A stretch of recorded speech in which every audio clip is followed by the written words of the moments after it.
नमस्कार साथियों, आज हम तकनीकी सहायक भर्ती परीक्षा 23 अगस्त 2018 का जो प्रथम पारी का पेपर है वो हल करेंगे। यानी जो अजमेर विद्युत वितरण निगम लिमिटेड, जयपुर विद्युत वितरण निगम लिमिटेड, जोधपुर विद्युत वितरण निगम लिमिटेड द्वारा 23 अगस्त 2018 को प्रथम पारी में तकनीकी सहायक भर्ती परीक्षा का जो पेपर लिया था वो हल करेंगे।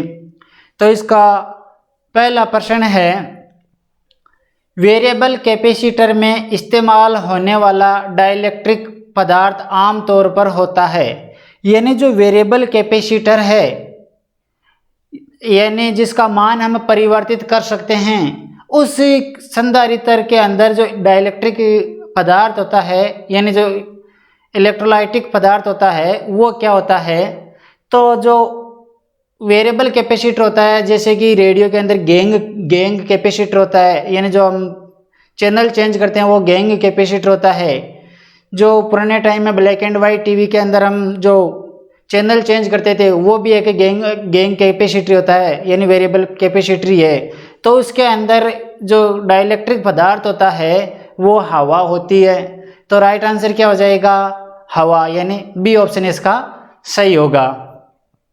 अगला क्वेश्चन है, 250 वोल्ट पर मूल्यांकित 500 वाट और 200 वाट के दो बल्ब का प्रतिरोध का अनुपात होगा। यानी दो लैंप बता रखे हैं जिनकी वाटता बता रखी है। यानी एक लैंप है, वो कह रहा है कि यह लैंप 500 वाट 250 वोल्ट है। दूसरा लैंप है जो कह रहा है कि यह लैंप 200 वाट 250 वोल्ट है। यानी इसकी वाटता 200 वाट है और वोल्टता 250 वोल्ट है। यानी एक लैंप तो यह है और दूसरा लैंप यह है। अब पूछा इनका प्रतिरोध अनुपात क्या होगा, यानी इन दोनों का जो प्रतिरोध है उसका अनुपात क्या होगा। किस प्रकार से हल करेंगे, देखो अपना सूत्र है P बराबर होता है, यानी इसमें P दे रखा है और V दे रखा है, R ज्ञात करना है। तो एक सूत्र है अपना P बराबर V²/R।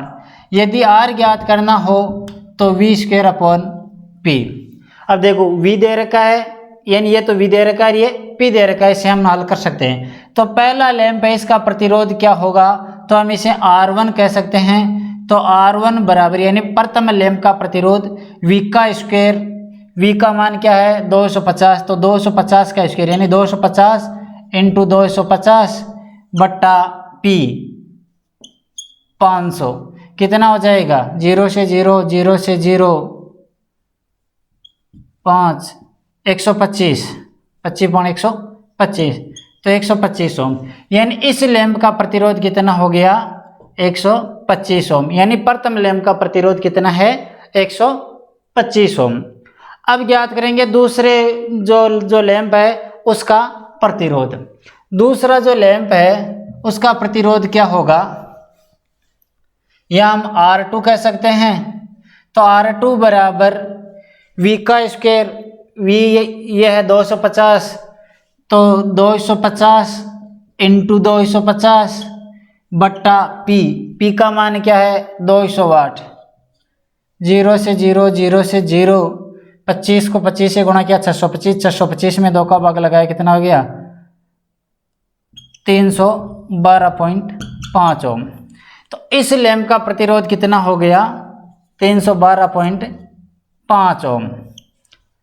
अब अनुपात पूछा है, यानी इसकी अपेक्षा इसका जो अनुपात है दोनों का प्रतिरोध अनुपात। अब अनुपात निकालेंगे तो क्या है, मान लो 312 में इसका भाग लगा रहे हैं, 312.5 में 125 का भाग लगा रहे हैं, तो कितना आ रहा है 2.5।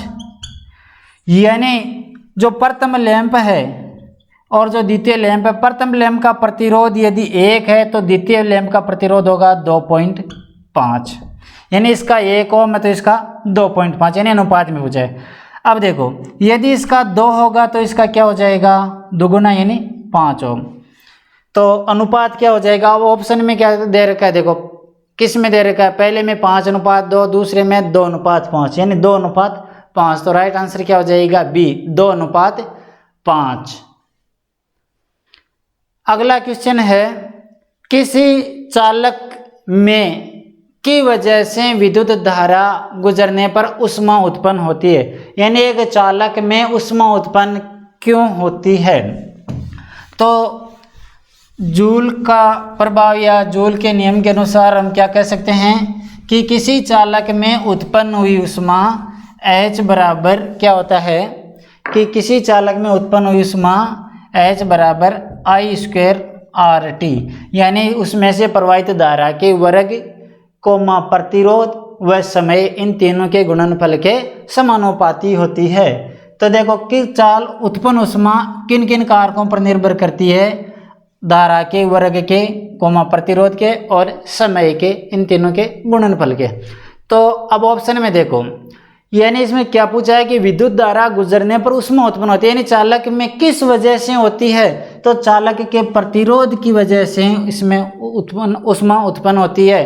तो किस में है, देखो प्रतिरोध, कौन सा ऑप्शन है, रेजिस्टेंस, यानी डी ऑप्शन सही होगा। तो राइट आंसर क्या हो जाएगा कि किसी चालक में प्रतिरोध की वजह से विद्युत धारा गुजरने पर ऊष्मा उत्पन्न होती है, यानी चालक के प्रतिरोध के कारण ऊष्मा उत्पन्न होती है। तो राइट आंसर क्या हो गया, डी।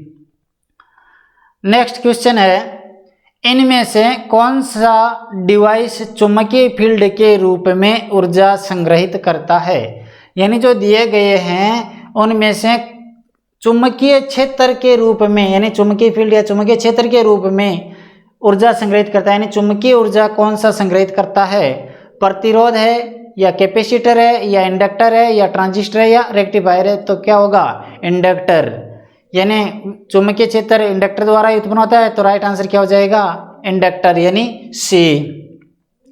अगला क्वेश्चन है, फ्यूज तार का मूल्यांकन के संदर्भ में किया जाता है, यानी एक फ्यूज वायर है उसका मूल्यांकन। अब देखो इससे संबंधित दो सवाल पूछ लेते, कई बार तो पूछ लेते हैं फ्यूज किस प्रभाव पर काम करता है, तो यदि प्रभाव पूछ ले तो विद्युत धारा के उसमें प्रभाव कह सकते हैं, या तापन प्रभाव भी हम कह सकते हैं, यानी तापन प्रभाव कहो चाहे विद्युत धारा का उसमें प्रभाव कहो। तो विद्युत फ्यूज का पूछ ले कि किस प्रभाव के कारण वो प्रचलित होता है, तो तापन प्रभाव के कारण। अभी इसमें पूछा रेटिंग पूछे इसकी, तो रेटिंग फ्यूज की हमेशा रेटिंग एम्पियर में की जाती है, यानी मान लो 5 एम्पियर का फ्यूज है या 16 एम्पियर का है या जो भी है 25 एम्पियर है, तो इस प्रकार से एम्पियर में रेटिंग होती है फ्यूज की। तो राइट आंसर क्या हो जाएगा, एम्पियर। किस ऑप्शन में है, डी ऑप्शन में। तो इसका राइट आंसर होगा डी, एम्पियर। अगला क्वेश्चन है, किसी परिपथ में 33 ओम का प्रतिरोध 2 एम्पियर की धारा ले जाता है तो पूरे परिपथ की वोल्टेज होगी, यानी कोई परिपथ है जिसके अंदर R का मान दे रखा है और I का मान दे रखा है, V का मान पूछा है। मान लो कोई परिपथ, मान लो इस प्रकार का कोई परिपथ है, इसके अंदर मान लो एक रेजिस्टेंस लगा हुआ है, ये कह रहा है इस रेजिस्टेंस का मान 33 ओम है, इसमें से प्रवाहित धारा 2 एम्पियर है, तो V बराबर क्या होगा। तो देखो ओम के नियम के अनुसार V बराबर क्या होता है, V बराबर होता है R इंटू आई। R का मान क्या है 33, I का मान क्या है 2, कितना हो गया 66 वोल्ट। तो राइट आंसर क्या हो जाएगा 66 वोल्ट। किस ऑप्शन में है, सी ऑप्शन में। तो राइट आंसर क्या हो गया सी, 66 वोल्ट। अगला क्वेश्चन है, इनमें से कौन सा कथन एक श्रेणी और समांतर डीसी परिपथ दोनों के लिए सही है, यानी कोई श्रेणी और समांतर परिपथ है उन दोनों में लागू हो ऐसा कथन कौन सा है। अब देखो श्रेणी और समांतर के अंदर जो हम वी आई इनकी तुलना करते हैं तो क्या होता है कि श्रेणी परिपथ के अंदर, श्रेणी परिपथ और ये मान लो समांतर परिपथ,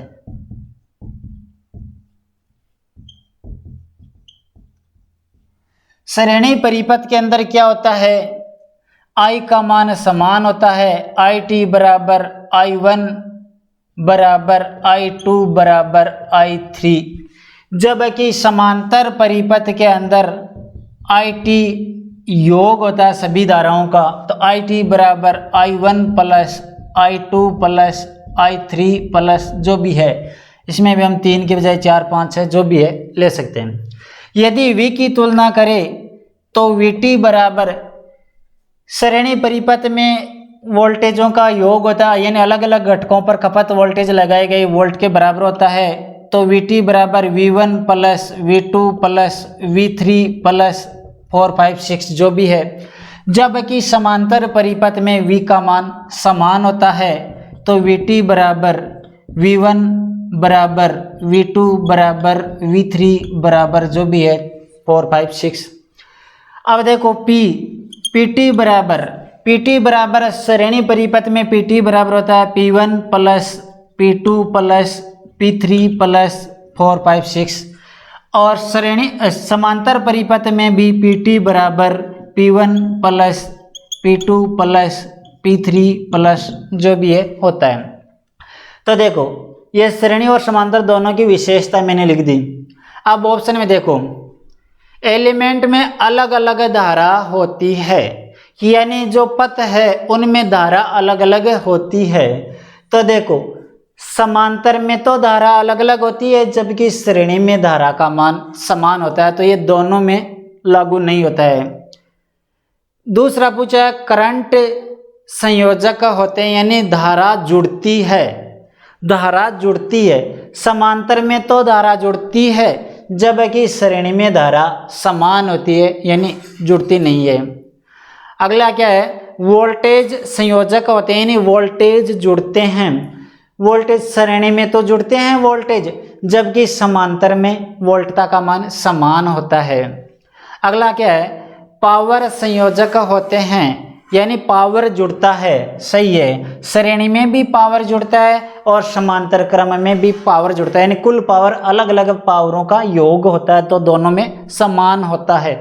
और इसका मैंने अलग जो ये सूत्र किस प्रकार से बनाया जाता है, PT बराबर यानी PT बराबर P1 plus P2 plus P3, इसका मैंने एक अलग वीडियो डाल रखा है, प्रतिरोधकों का श्रेणी संयोजन, प्रतिरोधकों का समांतर संयोजन। उसमें इसकी व्याख्या सहित समझा रखा है कि इनको किस प्रकार से ये सूत्र बनाया गया है, ये सारे सूत्र बनाने उसमें बताए गए हैं।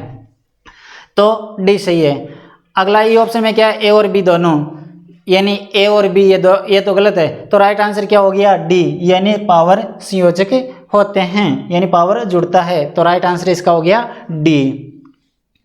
अगला क्वेश्चन है, अगर 0.2 ओम प्रतिरोध के एक चालक की लंबाई 2 गुनी कर दी जाए तो इसका प्रतिरोध हो जाता है। यानी कोई चालक है जिसका प्रतिरोध 2 ओम है, कह रहा है कि इसकी लंबाई 2 गुनी कर दी जाए तो प्रतिरोध क्या होगा। प्रतिरोध नियम के अनुसार किसी चालक की लंबाई हम 2 गुनी करते हैं तो प्रतिरोध भी 2 गुना हो जाता है। यानी प्रतिरोध का नियम क्या कहता है कि किसी चालक का प्रतिरोध लंबाई के समानुपाती होता है, कटा क्षेत्रफल के विलोमानुपाती होता है और विशिष्ट प्रतिरोध पर भी निर्भर करता है। तो ये चालक का प्रतिरोध लंबाई के समानुपाती होता है। यदि लंबाई को 2 गुना कर रहे हैं तो प्रतिरोध भी 2 गुना हो जाएगा। यानी इसमें पहले क्या दे रखा है, 0.2 ओम। अब यदि लंबाई 2 गुनी कर रहे हैं तो प्रतिरोध 2 गुना हो जाएगा, कितना हो जाएगा, 0.4 ओम हो जाएगा। इसका भी मैंने एक अलग प्रतिरोध के नियम से संबंधित वीडियो डाल रखी है, उसमें अनेक प्रकार के प्रश्न हल करना बताया गया है। जैसे कि अनुपात में पूछ ले कई बार, अनुपात में कैसे कि मान लो ये तो सिंपल है, 2 गुना ही कर रहा है। यदि पूछ ले कि किसी चालक का, ये मान लो उदाहरण लेके हम चलते हैं कि किसी चालक का प्रतिरोध R बराबर 10 ओम है और इसकी लंबाई मान लो कि 2 मीटर है। यदि इसकी लंबाई यानी इसकी लंबाई बढ़ाकर 3.3 मीटर कर दी जाए तो इसका प्रतिरोध क्या होगा। इस प्रकार का भी पूछ ले तो हम कैसे निकालेंगे। यानी ये तो सिंपल दिया था इसमें तो, जबकि ये थोड़ा कंफ्यूज में डाल देते हैं। यानी अनुपात में दे दिया, यानी पहले 2 मीटर है, अब 3.3 मीटर कर दिए। तो इसका भी मैंने अलग सूत्र बनाकर हल करना बताया था। और इससे सूत्र क्या बनाया, वीडियो भी डाल रखा है मैंने कि इसका सूत्र बन रहा है R1 बट्टा R2 बराबर L1 बट्टा L2।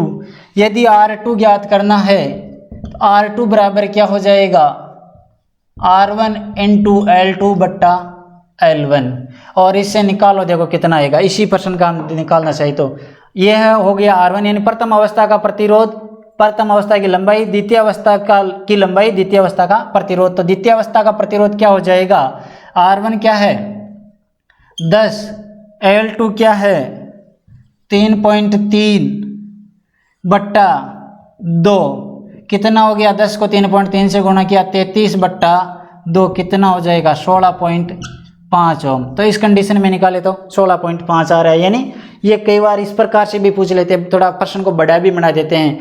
तो अपना इस प्रश्न में क्या आ रहा है, राइट आंसर 0.4 हो रहा है ना, 0.2 है, दुगुना हो गया तो 0.4, यानी कौन सा है, ए ऑप्शन इसका सही होगा। अगला क्वेश्चन है, अगर एक कांच की छड़ और रेशम के कपड़े के टुकड़े को एक साथ रगड़ा जाता है तो कांच की छड़ को रेशम के कपड़े पर स्थानांतरित करती है, यानी कांच की छड़ रेशम के कपड़े पर क्या स्थानांतरित करती है। यदि कांच की छड़ को रेशम के टुकड़े से रगड़ा जाता है या रेशम के कपड़े से रगड़ा जाता है, कांच की छड़ और रेशम का कपड़ा,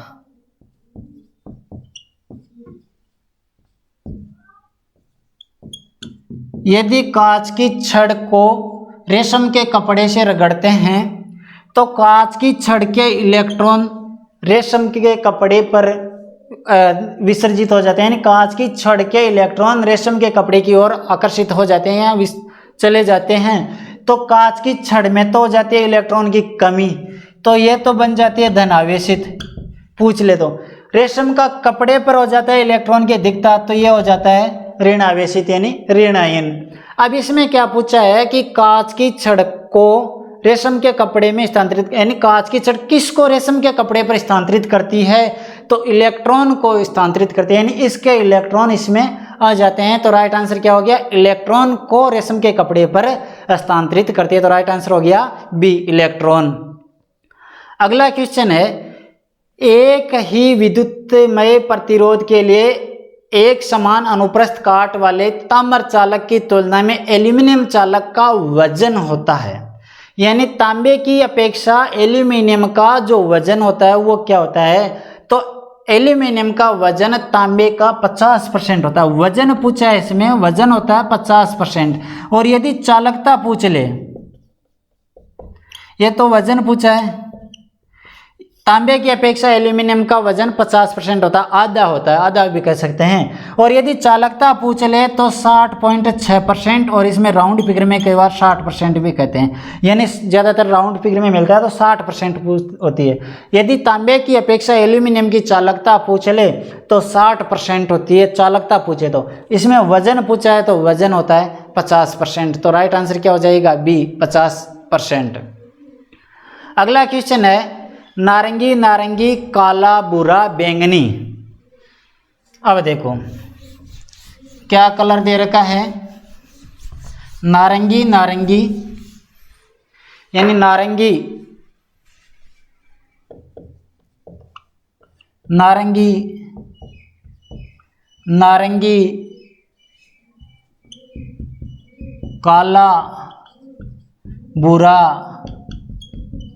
बैंगनी, ये कलर है 1 2 3 4 और 5 कलर में दे रखा है, यानी एक प्रतिरोधक है जिस पर 5 रंग की पट्टियां है, इसका मान क्या होगा। नारंगी, नारंगी का क्या होता है 3। अब 5 पट्टी में क्या होता है, प्रथम 3 पट्टी इनका मान होगा, चौथा पट्टी गुणांकों की और 5वीं पट्टी सहन सीमा होगी। तो नारंगी का हो गया 3, नारंगी है 3, काला है 0, बुरा। अब ये तो 3 अंक हो गए, बुरा होगा गुणांक, गुणांक क्या होगा कि ब्लैक का होता है 1 और बुरा का होता है 10, तो बुरा है तो कितना हो गया 10, और बैंगनी की प्लस माइनस 0.10%, यानी जो टॉलरेंस होती है वो बैंगनी की हो जाती है प्लस माइनस 0.10%। अब देखो इसका मान क्या हो गया, 3 3 0, 3 3 0 इंटू 10, ये तो हो गया ओम, और प्लस माइनस 0.10%, तो कितना हो गया 3 3 0 0 ओम प्लस माइनस 0.10%। अब ऑप्शन में क्या दे रखा है, किलो ओम में, तो इसको किलो में बदल लो, किलो में बदलोगे तो ये 3 अंक बाद में पॉइंट लग जाएगा, यानी 3.3 किलो प्लस माइनस 0.10%। अब देखो टॉलरेंस का कोई महत्व नहीं, यानी टॉलरेंस इसमें नहीं दी हुई है तो केवल यही उत्तर हो जाएगा, यानी टॉलरेंस नहीं पूछे, केवल इसका मान ही पूछा है तो 3.3 किलो ओम हो जाएगा। तो 3.3 किस में है? A option. तो राइट आंसर क्या हो जाएगा इसका? ए, 3.3 किलो ओम। अगला क्वेश्चन है पावर इलेक्ट्रॉनिक्स शब्दावली में एससीआर का पूरा नाम क्या, यानी विस्तार है। एससीआर का पूरा नाम पूछा है तो एससीआर का पूरा नाम होता है सिलिकॉन कंट्रोल रेक्टिफायर, यानी सिलिकॉन कंट्रोल रेक्टिफायर किस में है? बी ऑप्शन में। तो राइट आंसर क्या हो गया? B, silicon control rectifier. अगला प्रश्न है दिए गए चित्र में किस मानक का संकेत है, यानी जो आरेख दे रखा है यह किसका है। अब देखो कौन कौन से ये जो दे रखे वो सभी देख लेते हैं एक बार, किसका क्या है। लाइट डिपेंडेंट रजिस्टर, यानी ए ऑप्शन में दे रखा है light dependent register, light dependent register यानी एलडीआर, लाइट डिपेंडेंट रजिस्टर। तो देखो रजिस्टेंस या रजिस्टर का किस प्रकार का होता है, यानी एक रजिस्टर का, ये तो हो गया रजिस्टर। और यदि लाइट डिपेंडेंट है यानी प्रकाश से प्रभावित या निर्भर, प्रकाश निर्भर प्रतिरोधक है, तो इस पर प्रकाश की किरण गिरेगी, यानी इस प्रकार से प्रकाश की किरणें गिरेगी। ये हो गया एलडीआर, लाइट डिपेंडेंट रजिस्टर। दूसरा यानी बी ऑप्शन में दे रखा है preset register, preset register. Preset का किस प्रकार का होगा? ये तो हो गया रजिस्टर और ये हो गया प्रीसेट। अगला क्या है? वोल्टेज डिपेंडेंट रजिस्टर, ये तो हो गया रजिस्टर और यहाँ यू वोल्टेज का, यानी यू से भी प्रदर्शित करते हैं, तो ये हो गया वोल्टेज डिपेंडेंट रजिस्टर वीडीआर, ये प्रतीक हो गया वीडीआर का। NTC negative temperature coefficient thermistor, यानी NTC thermistor, negative temperature coefficient, ये भी एक रजिस्टर ही होता है, ऋणात्मक ताप गुणांक वाला। तो ये हो गया। अब इसके अंदर एनटीसी है तो -T डिग्री सेंटीग्रेड, यानी -T डिग्री लिख दो, यानी T डिग्री और वो भी माइनस में, तो एनटीसी का हो गया। पीटीसी का ये हो गया रजिस्टर और ये हो गया प्लस में T डिग्री, तो ये हो गया पीटीसी का। तो अब इसमें जो दे रखा है वो किसका है? लाइट डिपेंडेंट रजिस्टर यानी एलडीआर का। तो राइट आंसर क्या हो जाएगा? एलडीआर यानी light dependent register, A option इसका राइट होगा। अगला क्वेश्चन है एक बंद परिपथ में बैटरी के दो टर्मिनलों के बीच विभव के अंतर को बैटरी का कहा जाता है, यानी एक क्लोज सर्किट के अंदर बैटरी के दो टर्मिनलों के बीच का विभव अंतर क्या कहलाता है? क्लोज सर्किट है तो उसका टर्मिनल वोल्टेज कहेंगे, और यदि ओपन सर्किट में पूछ ले, यानी परिपथ में पथ ओपन है, केवल बैटरी का वोल्टेज ही पूछ ले ओपन सर्किट में, तो उसे हम ईएमएफ कहते हैं। तो क्लोज सर्किट में पूछा है तो टर्मिनल वोल्टेज, यानी राइट आंसर क्या हो जाएगा? बी। और यदि ओपन सर्किट में पूछ ले बैटरी के सिरों का विभव तो होता ए, यानी ईएमएफ होता। तो इसमें राइट आंसर हो गया बी, टर्मिनल वोल्टेज। अगला प्रश्न है एक प्रतिरोधक का इनमें से कौन सा पहलू पोटेंशियोमीटर से अलग है, यानी एक प्रतिरोध और पोटेंशियोमीटर की तुलना पूछिए कि प्रतिरोध का लाभ पोटेंशियोमीटर की अपेक्षा क्या है। अब देखो पोटेंशियोमीटर क्या होता है? वेरिएबल प्रतिरोध होता है, यानी जो वेरिएबल प्रतिरोध है उसको दो भागों में बांट रखा है। एक तो है रियोस्टेट। अब रियोस्टेट क्या होता है कि रियोस्टेट की वाटता उच्च होती है और आकार में थोड़ा सा बड़ा होता है, यानी वेरिएबल प्रतिरोध ही है परंतु आकार में बड़ा होता है और वाटता उच्च होती है। पोटेंशियोमीटर आकार में छोटा होता है और इसकी वाटता कम होती है। ये दोनों ही रियोस्टेट और पोटेंशियोमीटर दोनों ही वेरिएबल प्रतिरोधक है। अब इसमें पूछा है प्रतिरोधक और पोटेंशियोमीटर की तुलना, यानी पोटेंशियोमीटर की अपेक्षा प्रतिरोध के लाभ कह सकते हैं हम। अब ऑप्शन में देखो, इनमें कम वोल्टेज रेटिंग होती है अब ये तो दोनों का ही गुण हो सकता है, प्रतिरोधक भी हो सकता है और पोटेंशियोमीटर भी हो सकता है, यानी अलग देखना है इसमें उच्च वाटेज रेटिंग होती है, ये सही है, क्योंकि पोटेंशियोमीटर की वाटता कम होती है जबकि रेजिस्टेंस की प्रतिरोधक की या फिक्स मान प्रतिरोधक भी कह सकते हैं कि वाटता पोटेंशियोमीटर की अपेक्षा ज़्यादा होती है, तो ये सही है। इनमें बड़ी संख्या में मोड होते हैं, यानी बड़ी संख्या में हम इसमें टेपिंग निकाल सकते हैं, ये हो गया टेप्ड प्रतिरोध से संबंधित। बड़ी संख्या, अगला बड़ी संख्या में टेपिंग की सुविधा होती है, ये भी टेप्ड प्रतिरोध से संबंधित हो गया। सी और डी दोनों, ये भी नहीं है, तो राइट आंसर क्या हो गया? बी। इनमें उच्च वाटेज रेटिंग होती है, यानी पोटेंशियोमीटर की अपेक्षा प्रतिरोधक की यानी फिक्स मान प्रतिरोधक की वाटता कुछ उच्च होती है। अगला क्वेश्चन है, किरचॉफ के धारा नियम के अनुसार एक समूहित पैरामीटर परिपथ में किस नोड से निकलने वाली धारा का बीजगणित योग के बराबर होता है? यानी किरचॉफ का धारा नियम पूछा है कि संगम पर या नोड पर जो आने वाली धारा और जाने वाली धारा उसका योग क्या होता है? तो शून्य हो गया, यानी नोड पर धारा का बीजगणित योग पूछा है तो क्या हो गई? शून्य हो गया। तो राइट आंसर क्या हो जाएगा? ए, शून्य, यानी संगम पर धाराओं का बीजगणित योग शून्य होता है।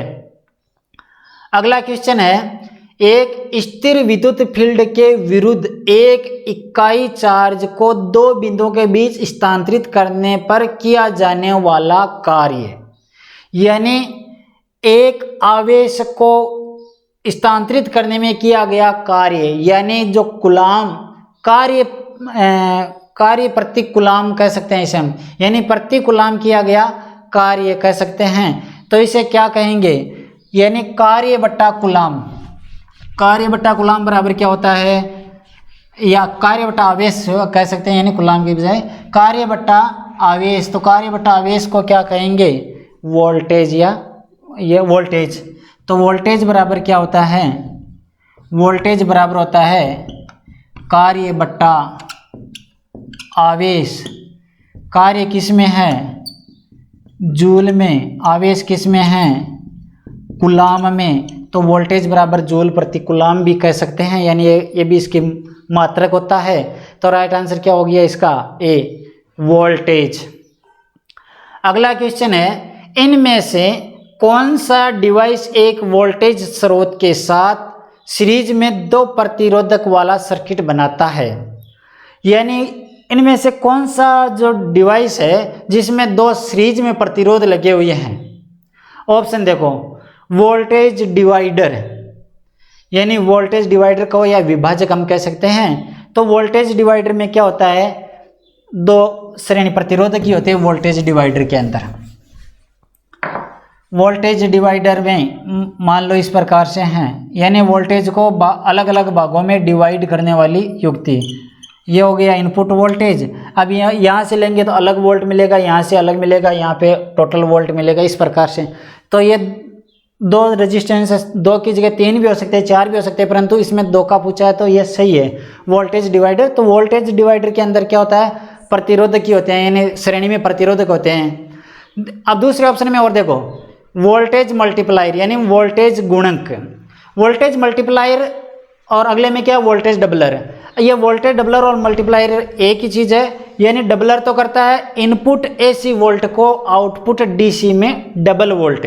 मान लो इनपुट 10 वोल्ट AC है तो आउटपुट में 20 वोल्ट DC में परिवर्तित करता है। और मल्टीप्लायर गुणांक में, गुणांक ऐसे क्या हो गया? 3 गुणा, 4 गुणा या 5 गुणा। मान लो इनपुट 10 वोल्ट AC है और आउटपुट में 40 वोल्ट DC में परिवर्तित कर रहा है, तो ये हो गया वोल्टेज मल्टीप्लायर। अब वोल्टेज डबलर और मल्टीप्लायर है, इसके अंदर डायोड और कैपेसिटर का एक परिपथ बनाया हुआ होता है, तो इसमें डायोड और कैपेसिटर लगाए जाते हैं, वोल्टेज डबलर हो चाहे मल्टीप्लायर हो।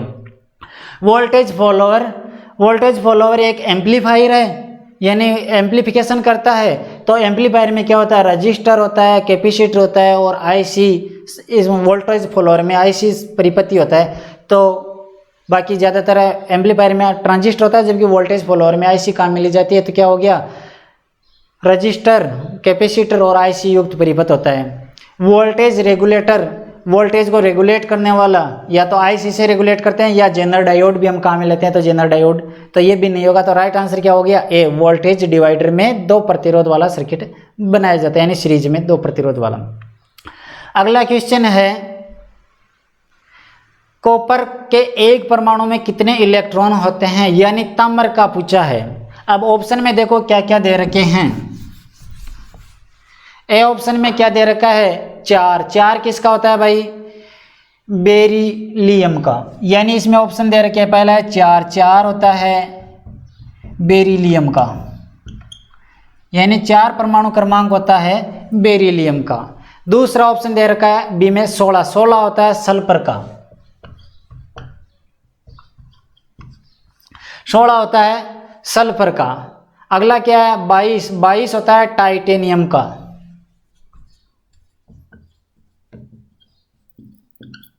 22 होता है टाइटेनियम का। 29, 29 होता है ताम्र का, यानी तांबा का हो या ताम्र, ताम्र। अगला क्या है 34, 34 होता है सिलेनियम का,